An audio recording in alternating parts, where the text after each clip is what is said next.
ঢাকের আওয়াজে বারান্দায় এসে দেখি দুপুরের দিকে এই বাড়ির ঠাকুরটি বিসর্জনে যাচ্ছে। আর ঠিক তারপরেই সন্ধেবেলা বেরিয়ে পড়েছিলাম আমাদের ঐক্যতান ক্লাবে, প্রসাদ বিতরণী ছিল সেখানেই। সবাই দেখো প্রসাদ নিচ্ছে, পুষ্পর্ণ ও আলুর দম। আমিও বেশ কিছুক্ষণ অপেক্ষার পরে মায়ের দয়ায় প্রসাদটা পাই এবং তারপরেই কিন্তু প্রসাদ পাই দিদিও। দিদির মুখটা দেখো, বুঝতেই পারবে দিদি যে কতটা আনন্দ পেয়েছে। আর তারপর শুরু হয়ে যায় মায়ের আরতি। আরতি দেখতে কে না ভালোবাসে। আমরা রীতিমতো সকলে দাঁড়িয়ে গেছিলাম আরতি দেখতে। দেখতেই পাচ্ছ সবাই প্রসাদ নেওয়া বাদ দিয়ে আরতি দেখতে ব্যস্ত হয়ে পড়ে। আর এই ধুনুচি আরতিটা যে কি মনোমুগ্ধকর দেখতে লাগছিল তোমাদেরকে কি বলবো। আর তারপর বেশ কিছুক্ষণ আরতি দেখে আমি আর দিদি চলে গিয়েছিলাম রথখোলায় অন্নপূর্ণা ঠাকুরের মণ্ডপে। আর সেখানেই পিছনে রাস মন্দিরটা দেখে মনে হচ্ছিল আর কি বেশ কিছুদিনের মধ্যেই রাস শুরু হয়ে যাবে।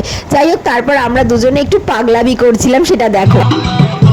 পাগলামি শেষে আমরা আইসক্রিম খেয়ে বাড়ির দিকে চলে গেছিলাম। তো ভিডিওটা কেমন লাগলো জানিও, আর ভালো লাগলে লাইক, সাবস্ক্রাইব করো। টাটা।